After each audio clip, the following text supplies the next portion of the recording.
오늘은 도구적 조건 형성이라는 거에 대해서 얘기할 텐데,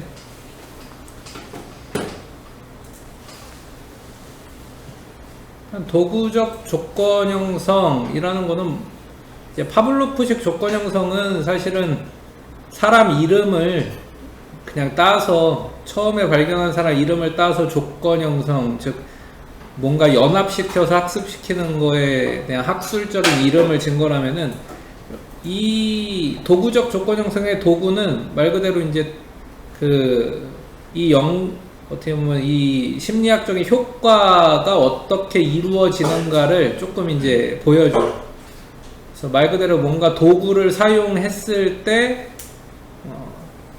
뭔가 효과가 일어나는 것, 뭐 그런 측면에서 이제 도구적 조건 형성이라고 이제 부릅니다. 그래서 여기서 이제 도구는 뭔가 보상을 줄 수 있는 도구, 또는 처벌을 가할 수 있는 도구, 그러니까 어떤 사람들이 좋아함을 느낄 수 있게 하는 도구, 혹은 싫어함, 거부 반응을 느끼게 할 수 있는 도구, 뭐 그런 도구를 의미해요. 그리고 이런 이제 도구적 조건 형성의 시초를 거슬러 올라가 보면은 이 에드워드 션다이크라는 사람이 나오죠. 이 사람이 이거는 심리학이 존재하는 한, 그러니까 즉 우리 인간이 존재하는 한 계속 있을 그런 효과인데, 효과의 법칙 또는 이 이펙트를, 여기 로우 오브 이펙트잖아요. 근데 이 로우 오브 이펙트에서 이펙트를 결과라고 번역할 수도 있거든요. 그래서 원인과 결과 할 때 cause and effect잖아요. 인과 결과, 인과관계 할 때. 그래서 이걸 결과라고 번역을 하면 결과의 법칙이기도 하죠. 그럼 이 효과의 법칙 또는 결과의 법칙이라는 게 뭐냐? 쉬워요. 이거를 한마디로 줄이면 행동은 그 결과의 함수다, 이렇게 좀 거창하게 표현을 하고 있지만은 사실은 단순한 겁니다. 어떤 사람 또는 동물에게, 생명체죠, 포유류 이상의 지능을 가지고 있는 이런 생명체에게 만족을 가져오는 행동은 다시 일어날 가능성이 증가하겠죠. 여러분들한테 즐거움을 주고 만족을 주고 기쁨을 주고 행복함을 주고 뿌듯함을 주고 야 좋다 이런 걸 느끼게 해. 그러면은 그 행동은 또 하게 될 가능성이 높아지는 거예요.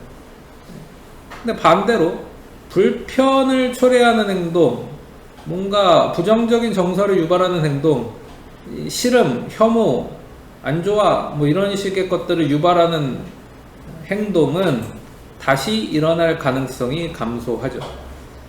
그리고 이렇게 만족을 가져오는 행동에서 이 행동을 어떤 도구라고도 볼 수 있겠습니다. 나에게 만족을 가져오는 이 세상에 있는 어떤 도구들, 그거는 사용하기 싫어지는 거죠. 다시는 사용하지 않을 가능성이 만족을 가져오는 그런 도구들은 다시 사용할 가능성이 높아져. 나에게 싫음을 초래해, 불편을 초래해, 안 좋아, 만족감이 낮아. 그러면은 그 도구는 다시 사용할 가능성이 낮아지죠. 그리고 그 도구를 사용한다라는 개념을 연결해서 행동이라고 표현한 거예요. 인간은 도구를 사용해서 뭔가 하잖아요. 우리는 뭔가 도구를 사용해서 뭔가 하는 경우들이 많고, 그래서 도구적 인간이라고도 불리는데, 그 도구를 사용해서 뭔가 했는데 나에게 만족감을 줘, 일이 잘 해결됐어, 그래서 뭔가 행복함이, 보람을 느꼈어, 의미를 느끼고 가치를 느꼈어. 그러면은 그 도구를 사용해서 그 일을 행할 확률이 높아지겠죠. 근데 그렇지 않아, 반대야. 문제 해결이 안 되고 오히려 문제가 커지고 일이 더 꼬이고 불확실성이 더 커지고 더 헤매게 되고, 그러면 그 도구를 사용해서 그 행동을 하기는 점점 어려워질 겁니다. 고양이도 마찬가지예요. 이 션다이크가 실험을 했던 게 고양이입니다. 고양이를 지금 보시는 그림처럼 이런 박스에 넣어두고, 이 상자 바깥에 고양이가 좋아하는 먹이, 아주 고양이한테는 향긋한 냄새가 나는 생선을 놓아두는 거죠. 근데 여기 지금 창살이 있잖아요. 이 창살로 고양이 손을 뻗을 수는 있어요. 이게 뚫려있기 때문에. 근데 일부러 고양이 손을 쫙 뻗었을 때 아슬아슬하게 닿지 않는 그런 위치, 그러니까 굉장히 감질나지. 굉장히 감질나는 그 위치에 먹일 것을 딱 놔주는 거예요. 생선 같은 거를. 그러면 아무튼 손은 안 닿기 때문에 여기서 탈출을 해야 돼. 여러분들 뭐 방탈출 게임 이런 거 해봤는지 모르겠는데 고양이 탈출 게임을 하는 거죠. 고양이가 지금 요 션다이크가 만들어 놓은 박스를 탈출하는 게임을 진행하는 거예요. 근데 정답은 정해져 있습니다. 지금 이 상자 안에 있는 레버가 있어요. 레버 쫙 잡아당기는 레버가 있는데 그게 문이랑 도르래식으로 연결되어 있기 때문에 그 레버를 잡아당기면 문이 열려요. 그러면은 이제 빠져나올 수가 있게 되는 거죠. 근데 고양이가 처음부터 그거를 알고 이 박스에 들어가진 않았을 거 아니야. 고양이는 이걸 학습하는 시간이 필요해요. 그래서 처음에는 이거를 학습하는데 여기 지금 Y축 그래프의 Y축에 보시면은 타임하고 괄호하고 인 세컨드라고 되어 있잖아요. 이게 초잖아요. 초. 그러니까 처음에 트라이얼 1에서는 이거를 학습하는데 160초나 걸리는 거예요. 160초. 그러니까 뭐 거의 2분 한 40초 정도 되네요. 그렇죠? 2분 40초가 되어야 이걸 학습하고 탈출을 해. 근데 이걸 이미 한 번 학습한 고양이는 다음번에 들어가잖아요. 그 다음번에는 여기 뭐 트라이얼 3 같은 경우 보면은 거의 뭐 90초, 100초 만에 바로 당겨버리죠. 그러니까 그 행동을 더 빨리 해. 그리고 트라이얼 5 정도 되면은, 5번째 트라이얼 정도 되면은 그냥 들어가자마자 뭐 한 10초, 20초 만에 바로 열어버리는 걸 볼 수가 있죠. 그러니까 이런 게 만족을 가져오는 행동은 다시 일어날 가능성이 증가하는 걸 보여주는 거예요. 그러니까 처음에 학습을 한번 제대로 하고 나면 그 다음에는 따로 이런 게 여전히 필요하다는 걸 알려주지 않아도 본인이 이미 경험한 게 있기 때문에 바로 그 행동을 해버리는 거죠. 문이 열려서 먹이를 얻을 수 있는 행위를 재빨리 최대한 빠른 시간 내에 해버리는 것을 알 수가 있습니다. 근데 만약에 반대로 이 레버를 당겼는데 갑자기 박스에서 막 불쾌한 소리가 들린다거나 전기 충격이 온다거나 갑자기 뭐 이상한 그 연기를 확 뿜어낸다거나 이런 식으로 불쾌감이나 불편을 초래하는 일을 하면은 요 레버를 당기지 않겠죠. 아닌지 처음에 한번 당겼다가 그렇게 낭패를 보고 난 다음에는 다시는 당기지 않을 거예요. 이런 식으로 가면은 불편을 초래하는 행동은 감소하는 거죠. 이런 게 도구적 조건 행사의 기본 원리로서의 효과의 법칙 또는 결과의 법칙이에요. 그리고 이 에드워드 션다이크에 이어서 이 도구적 조건 형성 연구를 물려받은 사람이 버러스 스키너라는 사람인데, 이 스키너는 고양이 대신에 이제 고양이의 어떻게 보면 먹잇감이라고 할 수 있는 쥐를 대상으로 연구를 많이 했어요. 또 비둘기를 사용해서도 연구를 많이 했습니다. 그리고 아까 이 션다이크한테 일종의 배운 거죠. 션다이크한테 배운 거를 본인은 좀 더 첨단으로 단순히 뭐 나무 박스에다가 아날로그식으로 도르래를 만들고 그렇게 한 게 아니라 약간 전기적인 장치 같은 거를 설치한 스키너 박스를 만들어서 그 안에 쥐를 집어넣고 실험을 했습니다. 그래서 이 스키너 박스에는 이 물이 나오는 것도 있고 뭔가 레버를 누르는 것도 있고요. 또 레버를 눌렀을 때 먹이가 나오는 통도 있고 그래요. 이랬을 때 쥐가 과연 어떤 행동을 많이 하고 어떤 행동을 안 하게 되느냐, 그런 걸 이제 관찰하려고 했던 거죠. 그리고서 이제 실험을 하나씩 하는데, 처음에는 어떤 규칙을 만들었냐면은 레버를 당기면 여기 푸드 트레이라고 되어 있는 곳 있잖아요. 그 옆에 레버를 요 위에 푸드 트레이 위에 레버가 있죠. 레버.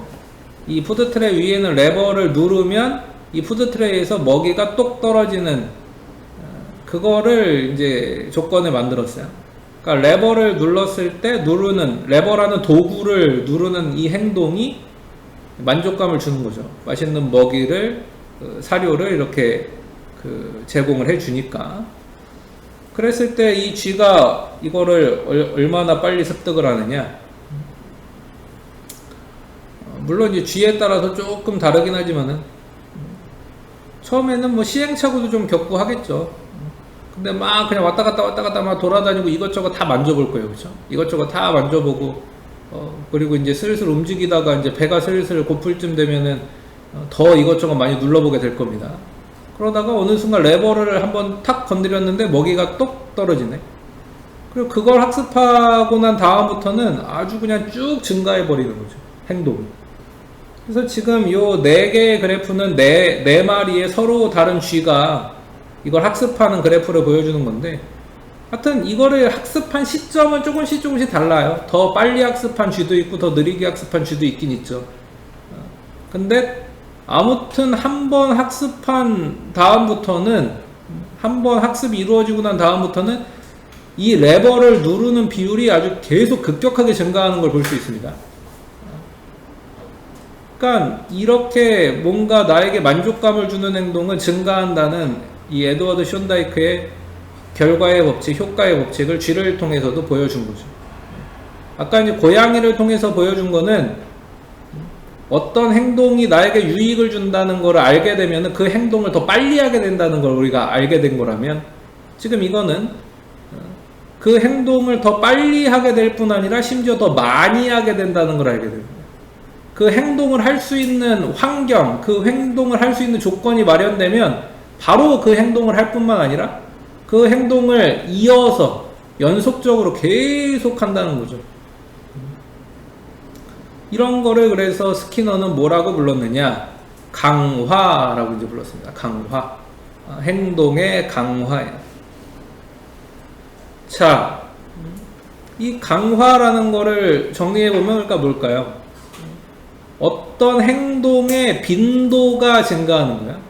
그 행동을 할 확률이 증가하는 겁니다. 시간이 지남에 따라서 그 행동이 누적되는 그 양이 증가해요. 5분에 한 번씩 그 일을 계속 한다. 뭐 단순히 그 정도가 아니라 5분에 어떤 행동을 10번 했었다면 그 다음 5분에는 그 행동을 20번 하고, 그 다음 5분에는 그 행동을 30번 하고, 이런 식으로 계속 그 행동을 할 확률 자체가 증가하고 그 행동의 빈도가 계속 증가하는 거죠.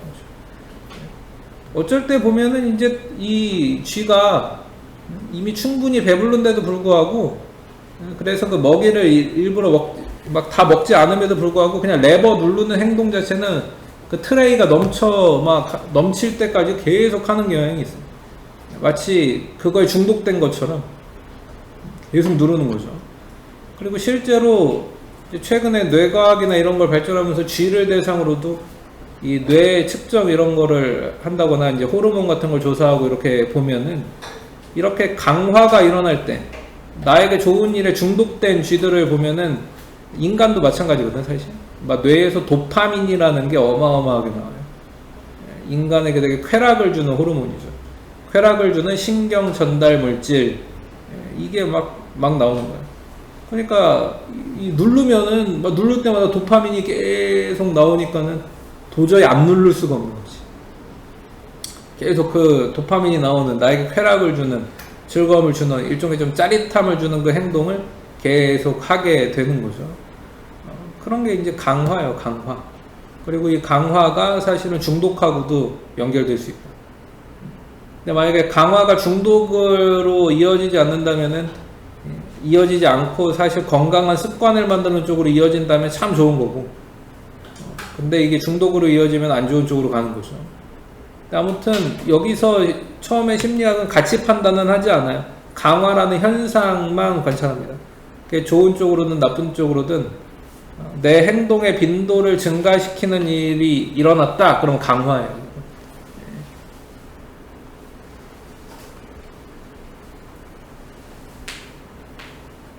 그리고 특별히 어떤 자극을 이렇게 제시함으로써, 여기서 이제 스키너 박스에서 쥐는 레버를 누르는 행동이 제시가 된 거죠. 그렇죠?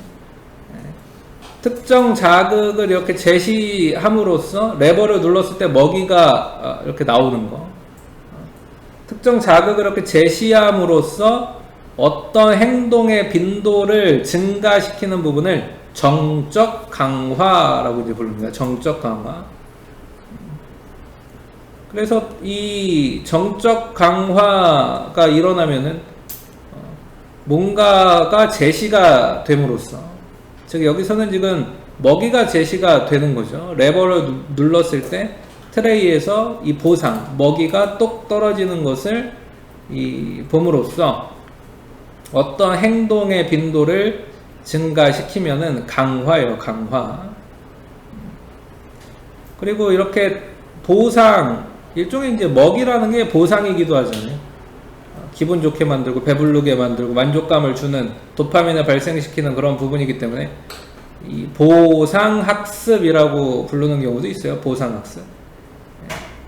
근데 이 보상학습은 물론 이런 용어 자체를 요즘도 쓰긴 하지만은 좀 이 정적 강화라는 현상을 포괄적으로 더 넓은 범위에서 설명하지는 못해요. 왜냐면은 보상이 제시되더라도 강화 효과가 없는 경우들도 종종 있거든. 그러니까 그냥 이거는 정적 강화라고 부르는 게 좋고, 어떤 사람은 그게 보상으로 제시했더라도 보상이 아닌 경우들도 늘 특히 인간한테는, 사람한테는 있을 수 있기 때문에 보상학습이라는 용어는 좀 범위가 굉장히 좁아요. 특히 회사원들 같은 경우는 뭐 월급이 일종의 보상이긴 하거든요. 근데 월급을 매달 이렇게 계속 받다 보면은 우리 예전에 한번 배웠죠. 쾌락 적응이라고. 똑같이 뭐 200만 원씩 계속 뭐 300만 원씩 계속 받다 보면은 그거에는 이미 적응을 해버려 가지고 처음에 신입사원일 때는 굉장히 월급 받을 때마다 기분 좋고 내가 일 더 열심히 해야지 뭐 그래서 월급 받고 그 적어도 그 다음날은 일 더 열심히 하고 뭐 그런 게 있을 수 있겠죠. 그러니까 일 더 열심히 하게 되는 그런 행동이 강화될 수 있을 거예요. 월급을 통해서 일을 더 많이 하게 되는 행동이 강화될 수 있겠죠. 정적 강화가 되는 거예요. 근데 막 2년차 되고 3년차 되고 4년차 되고 완전히 적응해버리면은 월급 받은 다음 날은 오히려 더 일을 안 하게 될 수도 있죠. 그냥 이 월급이라는 것은 어떻게 보면은 그 사람한테 별 느낌이 없는 거예요. 이제. 월급이 그 사람으로 하여금 일을 더 많이 하려는 동기를 부여하지 않아요. 정적 강화의 수단이 되지 않을 수도 있죠. 그래서 이 보상학습이라는 말로 설명할 수 없는 것들이 이렇게 좀 있어요.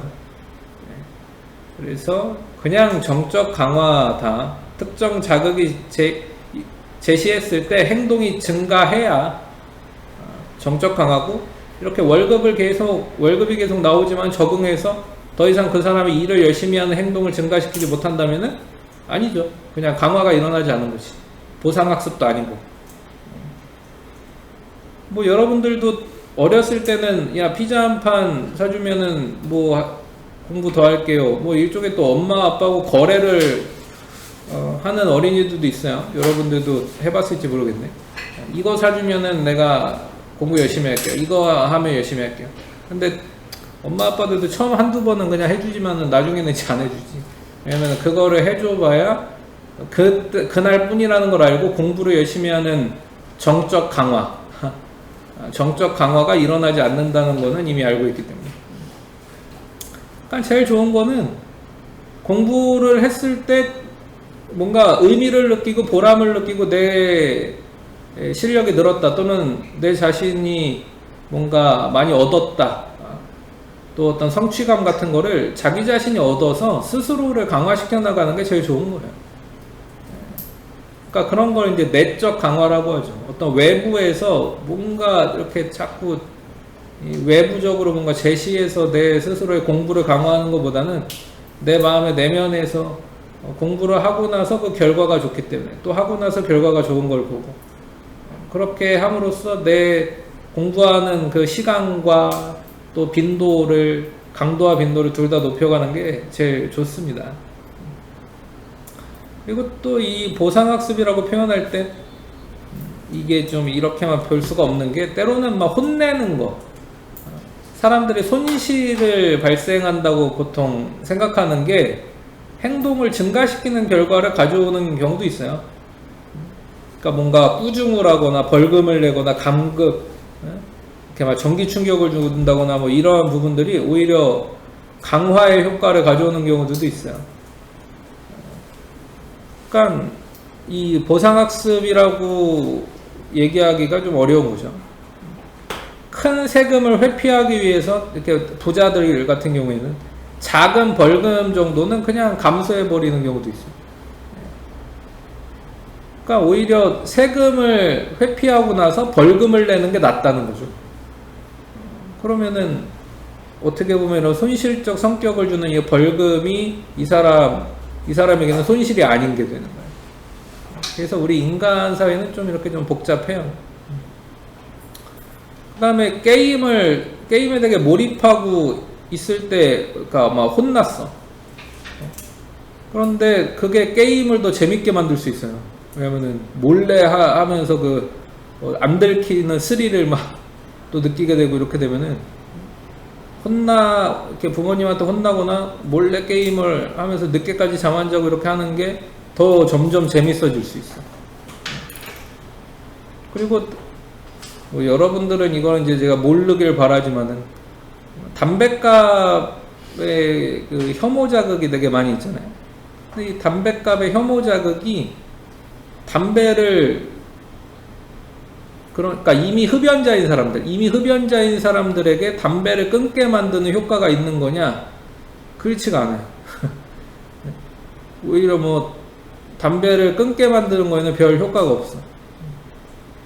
오히려 담배 가게의 혐오 자극을 봄으로써 그런 걸 알지만, 그래 나는 알아도 담배의 그 효과를 누리기 위해서 그냥 핀다라는 게 더 강화되는 경우들이 많은 거죠.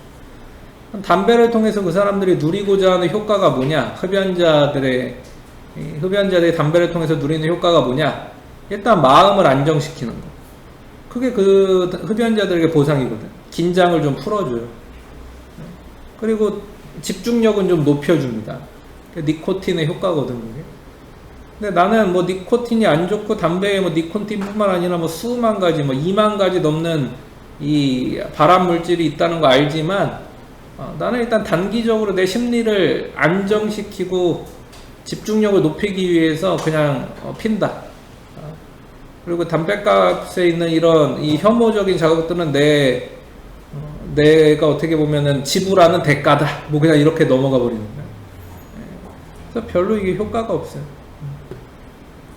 또 이 운동하는 사람들은 이런 얘기 간혹 많이 하는데, 운동을 좀 안 하다가 오랜만에 하면은 또 알배기고, 또 평소 수준 약간 이상으로 하면은 근육이 좀 딱딱해지면서 알배기고 약간 욱신욱신거리고 아프죠. 근데 이제 뭐 저 같은 사람들은 운동 매니아도 아니고 하기 때문에 이렇게 알배기고 그런 느낌을 별로 좋아하지 않지만, 계단 올라갈 때도 막 뒤뚱뒤뚱 거려야 되고 그런 걸 별로 좋아하지 않지만, 운동 굉장히 열심히 하는 사람들은 알 좀 배기고 하면은 오히려 되게 좋아하는 사람도 있어요. 오히려 내가 이제 운동 좀 했구나 이렇게 막 느끼면서. 그러니까 이런 사람들한테는 뭐 보통 사람들에게 손실 또는 피해 라고 여기는 게 이 사람한테는 전혀 의미가 다르게 되는 거죠. 그래서 이런 어떤 이 외적으로 뭔가 제시된다 라는 것에서 정적 강화가 아니라, 그러니까 물리적으로 뭔가 나타나고 제시되는 부분에 있어서 이 특정 자극의 제시라고 할 때 그 제시가 꼭 뭔가 피자가 나오고 돈이 나오고 먹을 것이 나오고 그런 보상이라기보다는 이 내면적으로 뭔가 제시된다고 봐야 되겠죠. 또 우리 뇌에 아까 말한 거는 도파민, 호르몬으로 말한다면, 신경 전달 물질로 말한다면 우리에게 쾌락을 주는 그런 호르몬이 제시된다 라는 개념으로 보는 게 더 맞을 거예요. 그렇게 제시가 됐을 때 어떤 행동이 증가하게 됩니다. 그게 정적 강화예요. 그러니까 방금 얘기한 대로 외적으로는 그냥 사람들이 보상이라고 생각하는 거가 있더라도 내 머릿속에서 그걸 보상으로 여기지 않아서 도파민이 나오지 않으면은 강화되지는 않는 거예요. 근데 정말 뜬금없는 거지만 내 머릿속에서는 도파민이 분비가 돼. 그러면은 그렇게 만든 행동은 증가하게 될 수 있죠. 그 사람한테는. 그런 의미에서의 제시일 겁니다. 그래서 여기 이제 써놓았지만은 물리적 보상이 아니라 쾌락, 쾌감, 행복, 즐거움, 보람, 이런 어떤 정적인 정서에 의해서 강화가 된다라고 보는 게 더 정확해요. 조금 어려운 말로 하면은 조건, 정서, 반응이죠. 그리고 요 쾌락, 쾌감, 행복, 즐거움을 주는 것이 뇌과학적으로 보면은 도파민을 분비시키는 일들을 의미합니다. 그래서 도파민을 분비시키는 일들을 통해서 어떤 행동의 빈도가 증가한다 라고 하면은 정적 강화예요.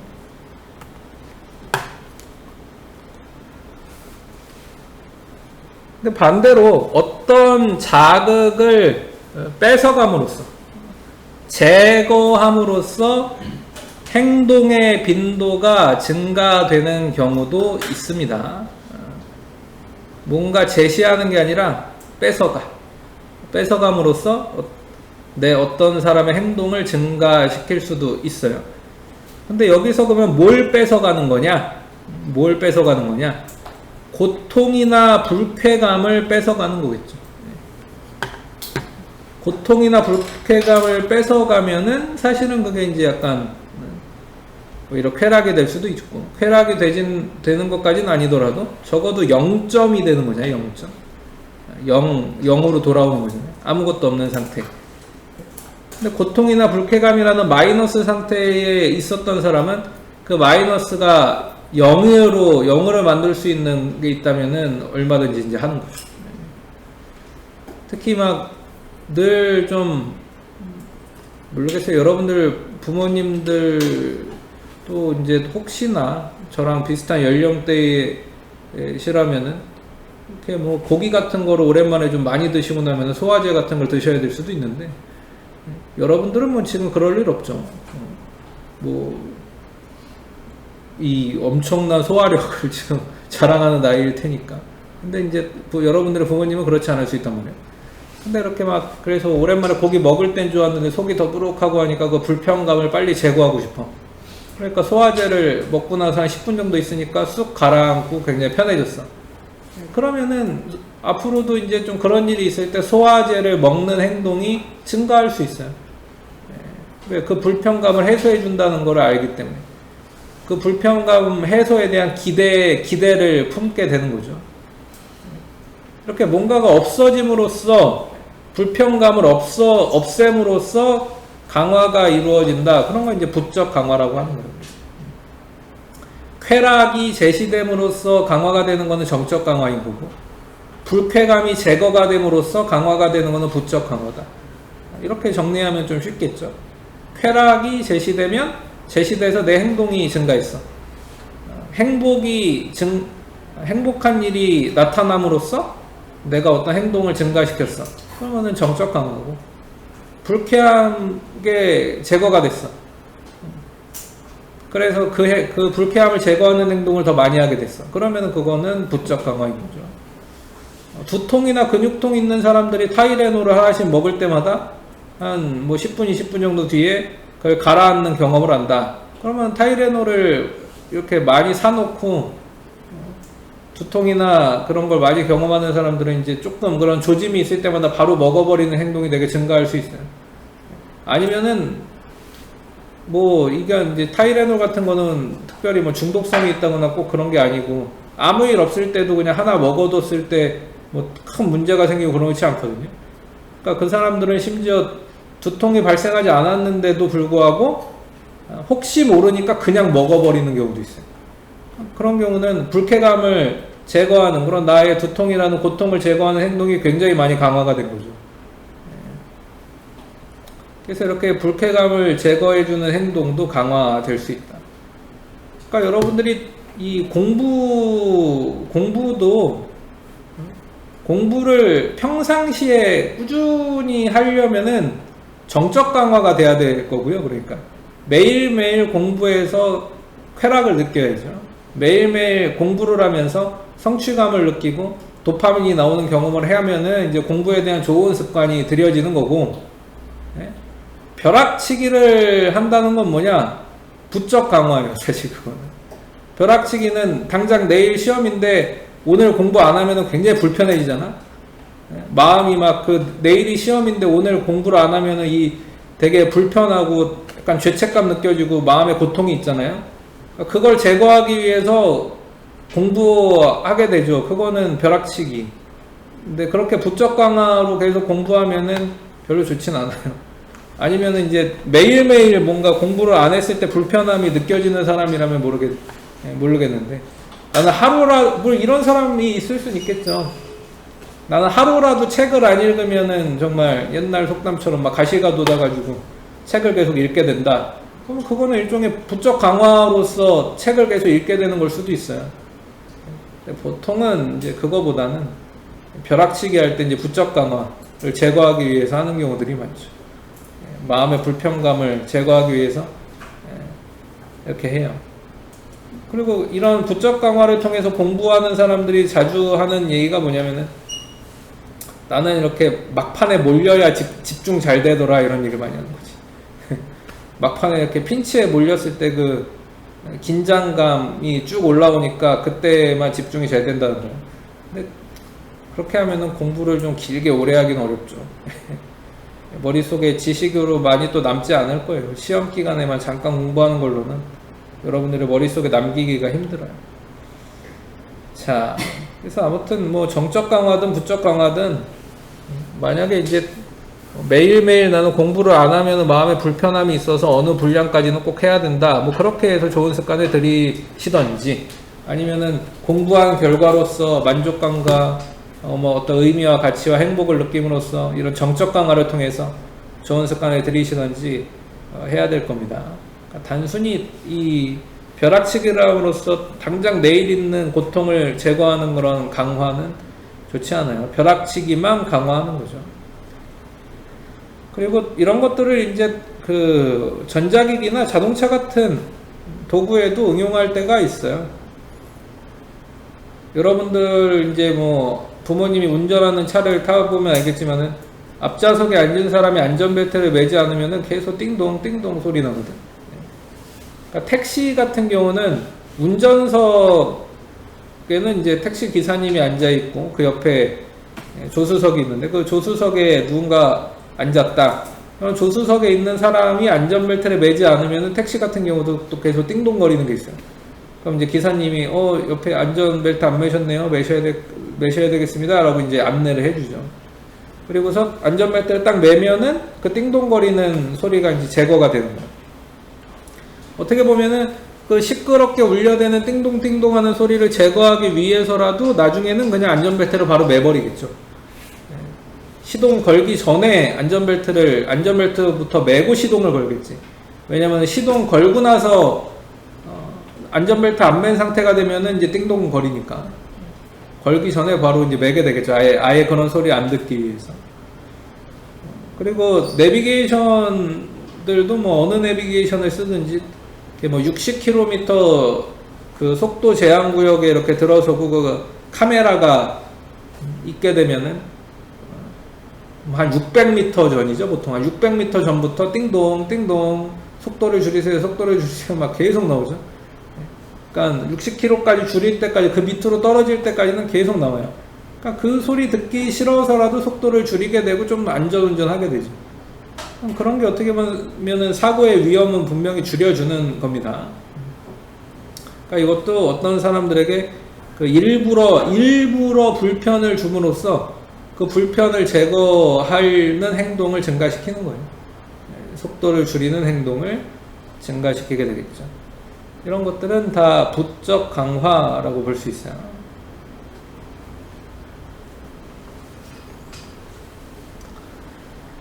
자, 그러면 이런 게 아무튼 강화인데 이런 강화물의 종류에는 뭐가 있느냐? 일단 심리학자들은 1차 강화물과 2차 강화물을 좀 구분을 하는데 1차 강화물, 이건 다른 말로는 이제 무조건 강화물이라고 부릅니다. 이게 사실은 파블로프의 조건 형성에서 사용했던 그 먹이 같은 거죠. 학습 경험에 의존하지 않고 그냥 그 어떤 우리 뇌에 탑재되어 있는 욕구를 자극하는 강화물이에요. 근데 이렇게 학습 경험에 의존하지 않는 강화물은 물론 뭐 효과가 바로 나타나지만은 적응도 빨리 하죠. 그래서 몰리는 경우가 많고 포만감을 금방 느껴요. 먹이가 아무리 좋은 거지만 그 먹이를 계속 이렇게 먹게 되면은 질리는 경우도 생기는 것처럼. 그래서 생존과 번식에 중요한 것들, 음식, 물 이런 것들은 이제 필요할 때 제시가 되면 좋은 거지만은 필요하지 않을 때 제시가 되면은 뭐 사실은 무시할 수도 있다. 그리고 이제 2차 강화물이 있습니다. 2차 강화물. 이거는 학습 경험에 의존하는 강화물이에요. 그러니까 후천적이라는 거죠. 이거. 그러니까 1차 강화물은 선천적으로 우리 뇌가 어떤 것에 욕구를 느끼도록, 어떤 것에 동기부여가 되도록 이미 되어 있는 거라면, 2차 강화물은 어떤 사회가 요구하고 교육을 받고 문화를 통해서 경험을 하고 또 여러분들 또래에서 어떤 경험을 하고 함으로써 어떤 게 좋아 보인다는 뜻이에요. 그러니까 1차 강화물은 좋아 보이도록 만들어진 거고, 만들어져 있는 거고 이미. 2차 강화물은 이게 사실 뭔지 몰랐었는데 후천적으로 여러분들 문화 안에서, 여러분들의 경험 안에서 좋아 보이도록 학습이 된 거죠. 이런 게 좋아 보이도록 학습이 된 거예요. 그래서 사실 뭐 인스타그램이나 그 페이스북 같은 또 유튜브 같은 곳에서 좋아요 버튼 누르는 거, 누가 좋아요 버튼 눌러주는 그런 부분, 그게 사실은 예전에 없던 거잖아요. 그렇죠? 그리고 여러분들이 뭐 태어나자마자 그런 버튼이 있는 줄 알고 태어난 게 아니에요. 그리고 누가 그걸 눌러줬을 때, 내가 영상 찍어서 올린 거에 대해서 좋아요를 눌러줬을 때, 또 어떤 댓글을 달아줬을 때, 또 유튜버들 뭐 늘 관심 가지는 것처럼 구독자가 뭐 한 명이 늘었을 때, 10명이 늘었을 때, 그거에 대해서 쾌락을 느끼도록 원래부터 되어 있는 게 아닌 거죠. 근데 이 유튜브로 돈 벌 수 있는 시스템이 만들어지면서 후천적 학습, 유튜브로 돈 버는 부분에 있어서 그게 필요하다는 걸 알게 되니까 좋아요 눌러주는 것을 말 그대로 좋아하게 된 거고, 누군가 구독하는 거를 말 그대로 이제 또 좋아하게 된 거고, 그런 걸 원하고 바라게 된 거죠. 그런 것들은 2차 강화물입니다. 그리고 이런 2차 강화물은 상대적으로 좀 물림이나 포만을 덜 느껴요. 그러니까는 먹을 거는 계속 먹으면 질리는 게 있는데, 칭찬을 받거나 좋아요를 계속 받는 거는 질리지 않아. 그러니까 여러분, 누가 와, 너 잘한다, 너 진짜 뛰어난 사람이구나, 앞으로 정말 훌륭한 사람 되겠다, 이런 얘기, 아유 뭐 별 말씀을 다 하시네요, 이렇게 할 수도 있지만은 뭐 그런 얘기 계속 듣는다고 해서 기분 나쁠 사람은 없을 거예요. 그래서 이런 부분들은 상대적으로 이 물림이나 포만을 느끼지 않습니다. 그러니까 늘 목마른 거잖아요. 유튜버들은 뭐 구독자가 지금 뭐 몇만이 되고, 뭐 실버를 받고 골드를 받고, 뭐 조회수가 어마어마하게 뭐 몇백만 회 조회수가 쌓이고 해도 계속 목마른 거 아니겠어요? 늘 뭔가 이렇게 덜 채워지는 그런 부분들이 있는 거죠. 계속 하는 거예요. 계속 하는 거죠.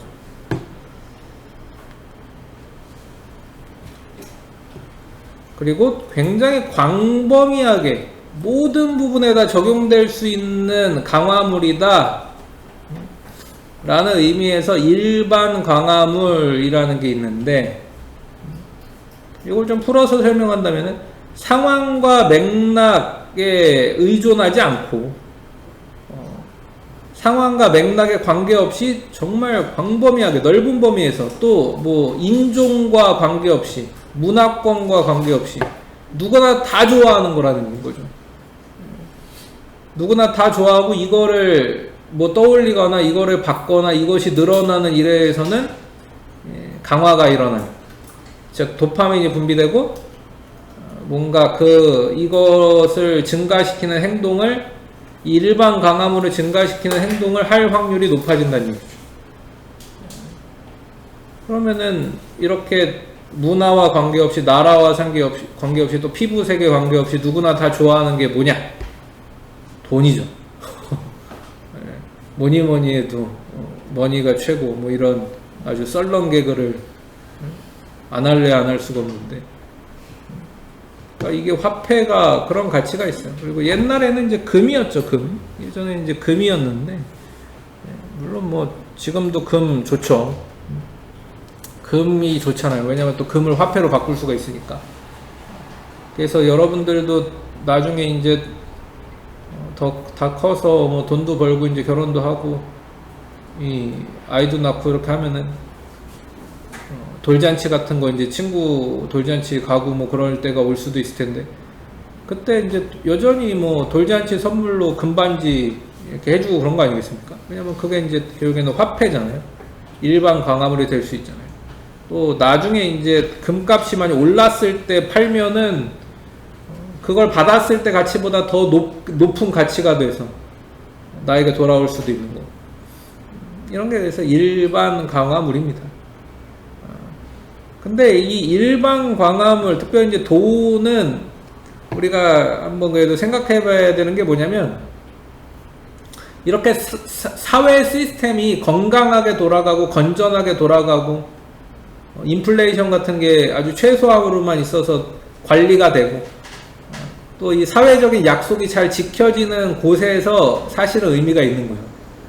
근데 우리는 이미 그런 시스템이 잘 갖춰져 있고 이런 돈에 대한 믿음과 신뢰가 있는 거죠.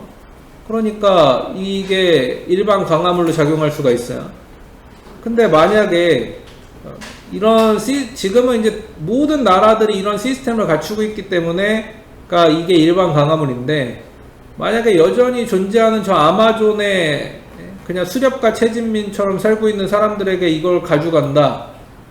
이거 줄 테니까 너네 저기 우리를 위해서 뭐 일 좀 해라. 그러면은 할까? 그건 아니라는 거지. 그러니까 이거는 시스템 안에서 보통 작용해요. 일반 광화물은 시스템 안에서 작용해요. 그리고 그런 규칙이 지켜질 거란 믿음이 있어야 돼요. 근데 우리는 보통 그 믿음을 너무 당연하다고 여기고 잊어버리고 살지만 그러니까 이게 사실은 원래 아주 당연한 게 아닌 거죠. 그리고 옛날에 진짜 오래된 옛날 영화 중에 이렇게 산악인들이 산 타다가 되게 구조받아야 되는 상황에 처하고 이제 그런 것을 다룬 영화가 있었는데 클리프 행어라고. 거기 보면은 이제 역설적으로 보여주는 게 뭐냐면은 어떻게 보면 에베레스트 산 같은 데 이제 올라가는 거예요. 올라가는데 어떻게 길을 잘못 들고 여러 가지 이제 재난 상황 같은 게 이제 벌어지면서 갇힌 거죠. 구조가 오기까지 기다려야 돼. 구조가 오기까지 기다려야 되는데 산 위고 에베레스트 산이면 되게 추울 거 아니에요. 그 추운 데서 체온을 지키면서 견뎌야 되는데 뭐 옆에 주위를 찾아봤는데 땔감이 없어. 라이터 같은 거 있는데 땔감이 없어. 근데 땔감으로 쓸만한 게 하나 있는 거죠. 그게 뭐냐? 돈. 그 사람들이 이제 그 영화 시나리오상 돈가방을 가지고 있었거든. 그럼 결국엔 어떻게 하냐면 그 돈가방에 있는 그 어마어마한 돈을 땔감으로 쓰는 거야. 그러니까 이게 이제 당장 내가 죽을 수 있는 그런 재난 상황에서 체온을 유지해야 되는 그런 상황에서는 뭐 얼마든지 땔감으로도 쓸 수 있는 겁니다. 이게 돈이 아닌 거야. 그런 상황에서. 돈으로서의 가치가 있는 게 아니야. 그러니까 이런 게 이제 일반 광화물이죠. 다시 말하지만 그 시스템이 작용할 때는 의미가 있지만은 그 재난 상황과 같이 시스템이 작용되지 않는 상황에서는 이게 의미가 없습니다. 그리고 여러 사람들이 이거를 광화물이라고 인정해야 광화물인 거죠, 말 그대로.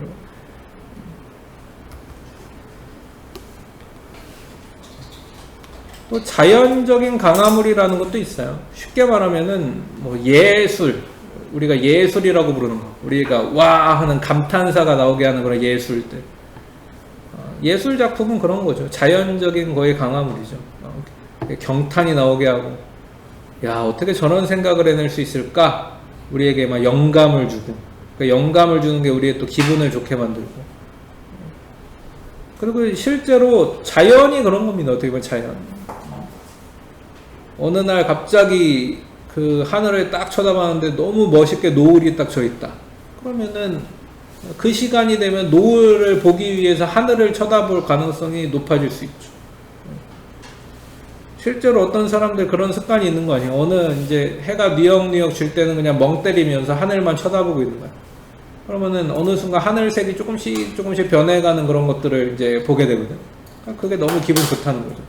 자연에 대한 일종의 경탄, 경외, 어떤 영감을 불러일으키는 그런 모습들을 보면서 그 행동을 많이 하게 되는 거예요.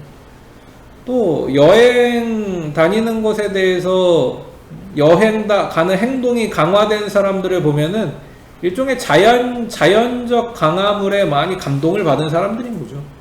우리나라랑은 다른 모습을 이렇게 아무튼 보게 되잖아요. 그런 거에서 기쁨을 느끼고 쾌락을 느끼고 우리나라랑 다른 어떤 문화, 자연적인 산문들을 보는 것에서 높은 수준의 만족감을 계속 느끼게 되면은 그거 자체가 강화돼서 하여튼 뭐 틈만 나면은 여행 가려고 하고 돈을 좀 벌면은 그 돈을 버는 목적이 여행 가기 위해서 돈을 버는 거고 그런 사람들도 있는 겁니다. 이런 자연적 강화물에 의해서 멋진 경치 또 인간이 만들어낸 어떤 신비로운 것들을 거대한 건축물 이런 것들을 좀 보기 위해서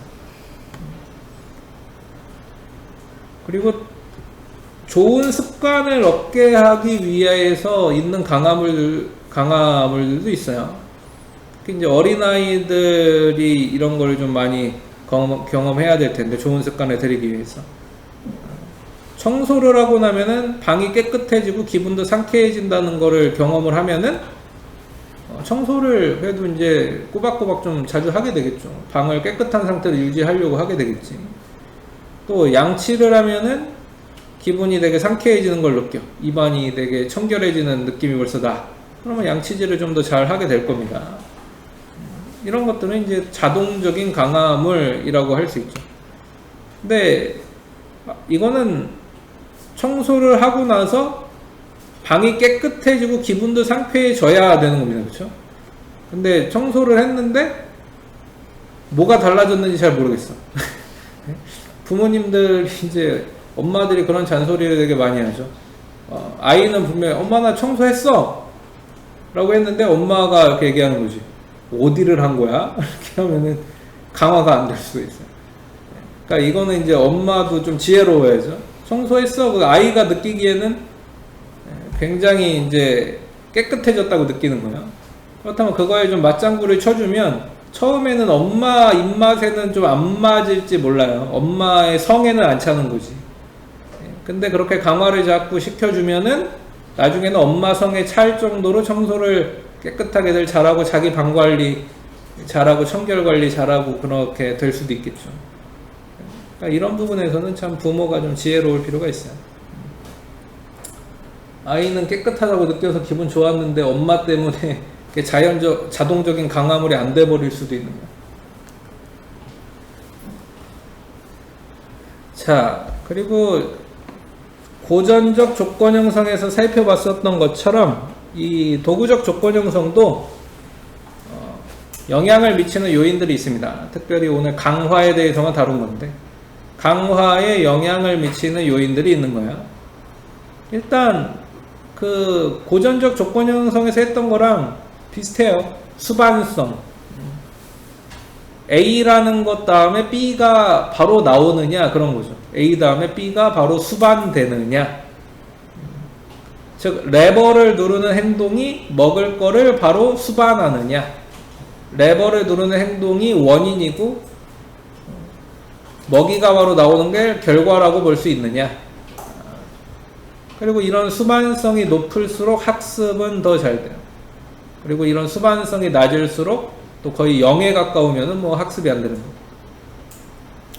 그래서 여기서는 보면은 지금 시간 간격, 이거 세션이라고 지금 표현해 놨는데 가로축에 보면은 이 세션별로 수반성을 높게 설정한 구간에서는 레버를 누르는 행동이 굉장히 많아졌다는 뜻이고요. 어떤 특정 구간에서는 여기 보면 제로 컨팅전시라고 되어 있죠. 그러니까 수반성을 0으로 만들어 놓은 거예요. 그랬더니 이 구간에서는 레버를 누르는 행동이 이렇게 줄어들더라. 즉 강화가 되지 않은 거죠. 그러다가 또 어떤 구간에서 컨팅전시를 좀 높였더니 역시 레버를 누르는 행동이 많아지더라. 그런 뜻입니다. 역시 수반성이 인과관계를 예측할 수 있는 게 굉장히 강화 어떤 행동을 증가시키는 것에 있어서 중요하게 작용을 한다. 그러니까 어떤 행동을 했을 때마다 뭐 돈이 따박따박 들어온다는 걸 알게 되면은 그 행동을 더 많이 하겠죠. 근데 어떤 행동을 할 때 돈이 들어올 때도 있고 안 들어올 때도 있고 그러면은 안 하게 된다는 거예요. 그 다음에는 이제 그 어떤 행동을 하는 것과 보상, 어떤 행동을 하는 것과 느껴지는 만족감, 쾌락 사이의 간격이 중요합니다. 또는 어떤 행동을 하는 것과 불쾌감이 바로 제거되는 것까지의 시간, 그게 중요해요. 그리고 여기 나와 있지만은 바로바로 쾌락이 주어지고 바로바로 불쾌감이 제거될수록 어떻게 보면 그 강화 행동은 더 많이 하게 된다, 강화된다. 그래서 제일 위에 보면은 제로 딜레이죠. 제로 딜레이. 딜레이가 없어. 딜레이가 이렇게 없을 때 학습이 잘 돼요. 그리고 딜레이가 4초만 돼도 벌써 학습이 떨어지고 10초가 넘어가면은 뭐 학습이 거의 안 되죠. 그러니까 이게 바로바로 제시가 돼야 돼요. 어떤 행동에 대한 피드백, 쾌락을 주는 피드백이 바로바로 제시돼야 학습이 잘 되는 거예요. 또 고통을 제거해주는 또는 불편감을 제거해주는 피드백이 바로바로 제시돼야 학습이 잘 됩니다.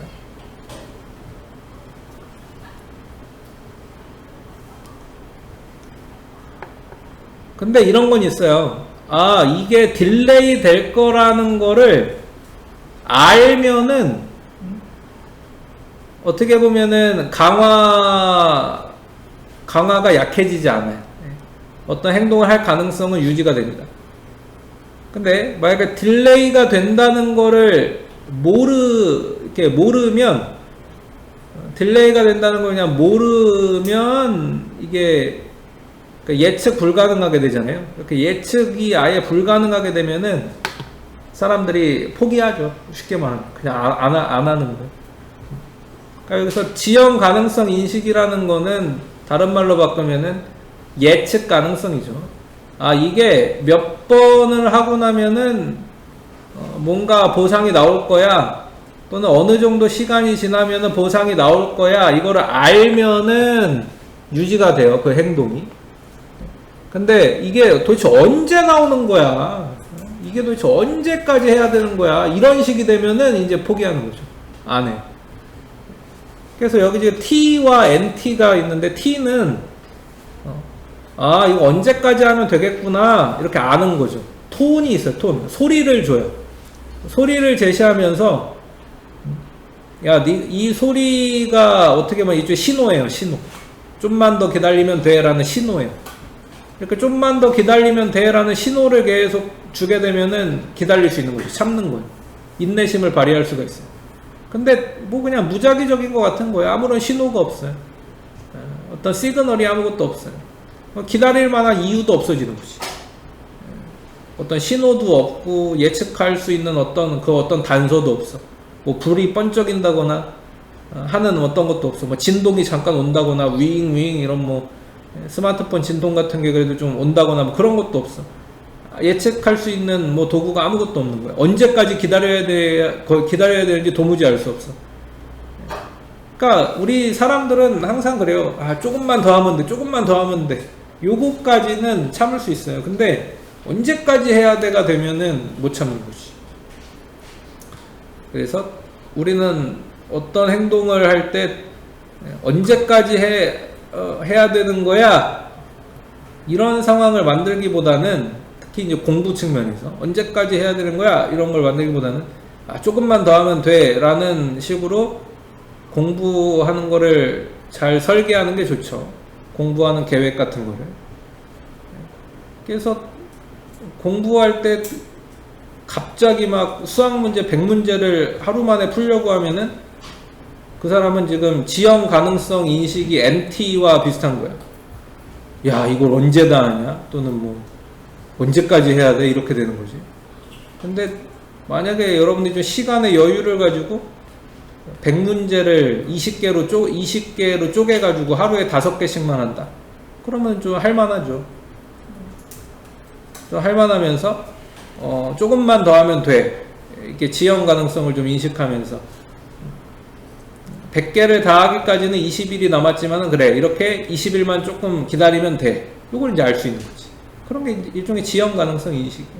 예측 가능한 거죠. 근데 한 번에 100개 풀려고 하면은 언제 끝나냐? 이거 언제나 다 할 수 있을까? 얼마나 지연시켜야 되는 거야? 이 100문제 다 끝나고 느끼는 그 만족감을 도대체 언제까지 지연시켜야 되는 거야? 이렇게 되는 거야. 그러니까 안 하게 되지. 비슷한 거야. 자, 이런 게 이제 지연 가능성 인식이었고,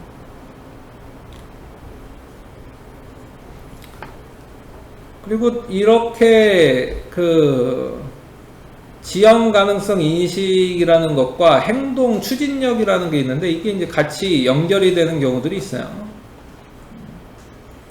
행동 추진력이라는 게 뭐냐면은 강화물이 주어지지 않는 기간에도 어떤 행동을 계속 하게 되는 현상인 거죠. 그러니까 아까 말했듯이 수학문제 100문제를 아직 다 풀지 못해서 만족감을 얻지 못했지만 마치 그 미래의 만족감을 얻을 거를 예측하고 수학문제를 하루에 5문제씩 꾸준히 풀어나가는 일을 한다. 그런 건 행동 추진력이에요. 내가 뭐 아직 지난번에는 80점 맞았었는데 80점 맞았던 거를 공부를 좀 더해서 90점 맞는 걸로 올려. 아니면 뭐 70점 맞던 거를 85점 맞은 걸로 올려. 근데 그걸 확인하려면은 적어도 뭐 한 달 반에서 2달 정도의 텀이 필요한 거 아니겠어요? 내가 그만큼 실력이 늘었다는 걸 확인하려면. 하지만은 그 기간, 그런 지연 가능성, 내가 조금만 더 기다리면은 내 실력이 늘었다는 걸 확인할 수 있어 라고 알게 되면은 아직 강화물이 주어지지 않았지만, 즉 내 성적이 15점, 뭐 10점 오른 걸 확인하지 못했지만 꾸준히 공부할 수 있죠. 그런 게 행동 추진력이에요. 근데 반대로 얘기하면 이런 게 예측이 안 된다, 언제까지 해야 되냐, 이렇게 되면 이제 행동 추진력이 없어지지. 동력이 없어지는 거죠. 공부할 이유가 없어지는 거죠. 그리고 이 웹툰 여러분들은 뭐 보나 모르겠는데, 오늘이 목요일이잖아요. 나는 아까 쿠베라를 보고 왔어요. 근데 쿠베라 아나요, 여러분? 옛날 웹툰이어갖고 잘 모를 수도 있어. 나는 쿠베라라는 웹툰 보거든요. 근데 그 웹툰이 이제 가끔 그 작가의 건강 문제로 휴재를 하는 경우도 있어요. 근데 휴재를 하는 날이 있다고 하더라도 나는 그거 들어가지. 그래서 또 보지. 그런 게 일종의 이제 행동 추진력이에요. 또 뭐 진짜로 아예 대놓고 뭐 작품 준비 기간을 한 3개월 가진 후에 3개월 후에 돌아오겠습니다, 뭐 그러는 경우도 있거든. 근데 3개월 동안 그럼 나는 그 쿠베라에 한 번도 안 들어가 보느냐? 아니, 또 들어가지. 그래서 막 정주행을 막 또 하고, 옛날에 잊어버린 거 있나 막 기억을 되살려보고, 내가 이런 떡밥을 놓쳤었구나 막 다시 보게 하고 막 그러지. 그러니까 어떻게 보면 그게 이미 강화가 돼 있기 때문이에요. 또 3개월 뒤에 돌아온다는 걸 알고 있기 때문에 약속을 지키는 사람이라는 거에 대해 신뢰가 있으니까 지연 가능성을 인식하는 거죠. 알고 있으니까 그걸 목요일이 되면 그걸 찍어보는 행동을 멈추진 않는 거예요. 그런 게 사실은 행동 추진력이에요. 왜 근데 공부 얘기할 때보다 이 얘기할 때 더 와닿는 것 같은 표정을 하지? 굉장히 갑자기 이해가 잘 된다는 듯, 그런 게 행동 추진력이구나. 아까 전엔 갑자기 약간 그게 뭔 얘기하는 거야, 이 퀴즈.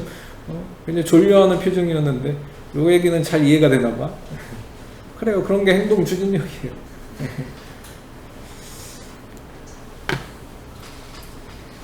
그리고 이건 뭐 인간의 경우에는 꼭 그렇진 않은데, 동물들의 경우에는 뭐 레버 한 번 눌렀을 때 먹이 1개 나올 때보다 레버 한 번 눌렀을 때 먹이 알이 조그만 게 6알 나오면은 아무래도 강화가 더 빨리 되겠죠.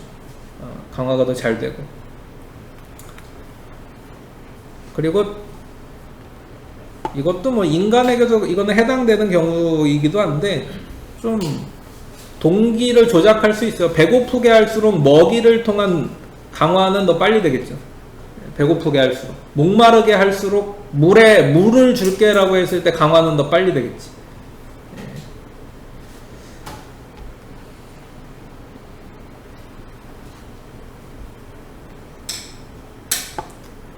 그래서 이런 동기화를 조작하는 부분은 이제 그 헐이라는 사람이 추동 감소 이론이라는 걸로 얘기를 하게 되는데, 그러니까 이런 필수적인 거를 박탈하는 거예요.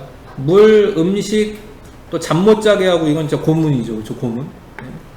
이렇게 하면은 물 줄게라는 것에 대해서 행동이 강화되기가 쉽고, 음식을 줄게, 잠을 잘 수 있게 해줄게에 대한 행동이 강화될 수가 있어요. 왜? 그거를 이런 추동, 잠을 자고 싶은 그 추동을 감소시키기 위해서, 음식을 먹고 싶은 그 추동을 먹으면 감소시킬 수 있으니까, 그 욕구를 굉장히 끌어올린 상태에서 그걸 제시하겠다는 얘기지. 이걸 나쁜 사람들이 많이 응용하면은 이게 이제 옛날에 고문이 되는 거예요. 그 다음에 프레맥의 원리라는 게 있는데, 조금 어려운 표현으로 하면은 이게 고확률 행동이 저확률 행동을 강화한다, 이렇게 지금 돼 있죠. 근데 이거를 좀 비교적 쉽게 얘기하면은, 내가 조금 더 선호해서 더 많이 하는 행동이 있어. 그렇다면은 더 많이 하는 그 행동을 하기 위해서 그거보다는 좀 덜 선호하는 행동을, 또 그걸 꼭 먼저 해야 더 많이 내가 선호하는 행동을 할 수 있다면은, 덜 선호하는 행동을 기꺼이 감수할 의도가 증가한다, 뭐 그런 뜻이에요. 그러니까 내가 어떻게 보면은 더 글로리를 열심히 보고 있어. 근데 근데 이제 공짜로 보기 위해서는, 예를 들면은 그 앞부분에서 30초짜리 광고를 스킵 없이 계속 봐야 된대. 그러면은 그 광고를 봐줄 수도 있다는 얘기예요. 그러니까 더 선호하는 행동을 하기 위해서 좀 덜 선호하는 행동도 같이 그냥 하는 거죠. 광고 보는 건 싫지만 뭐 공짜로 보기 위해서는 감수해 준다, 뭐 그런 거예요. 그런 게 이제 프레맥의 원리입니다. 그 다음에 이제 반응 박탈 이론이라는 게 마지막으로 하나 있는데, 우리 인간은 못하게 하면 더 하고 싶어 한다, 뭐 그런 뜻입니다. 쉽게 얘기하면. 이상하지.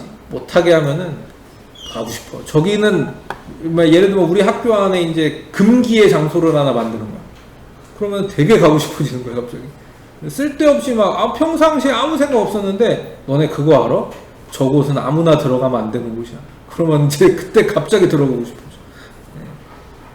그래서 이렇게 우리 인간은 금지당한 그 행동을 하고 싶어질 확률이 높아요. 반응을 박탈하면 오히려 그 박탈당한 일을 더 하고 싶어지는 거지. 가지 말라 그러면 더 가고 싶고, 먹지 말라 그러면 더 먹고 싶고. 근데 이제 청개구리라고 하죠. 하라 그러면 안 하더니 하지 말라 그러면 한다고. 그게 이제 반응 박탈 이론 때문입니다. 그리고 이거는 뭔가 남들이 못하는 걸 내가 하는 거에 대해서 쾌감을 느끼기 때문이에요. 다른 사람들 대다수가 못하는데 나는 한다, 그러면은 일종의 특권의식 같은 것도 약간 느낄 수도 있거든. 그리고 이제 이게 지금 정치권에, 여러분 정치에 뭐 관심이 얼마나 있으신지 모르겠지만, 정치인들은 늘 이 반응 박탈 이론을 자기들의 입맛에 맞게 사용하다가 이제 뭐 감옥 가게 되고 이제 이렇게 하는 거죠. 특권의식에 사로잡혀서 남들은 못하게 해놓고 자기들이 막 하다가 나중에는 이제 쇠고랑 같은 걸 좀 차게 되죠. 네, 그래서 오늘은 이렇게 도구적 조건 형성 중에서도 강화에 대해서 좀 살펴봤습니다.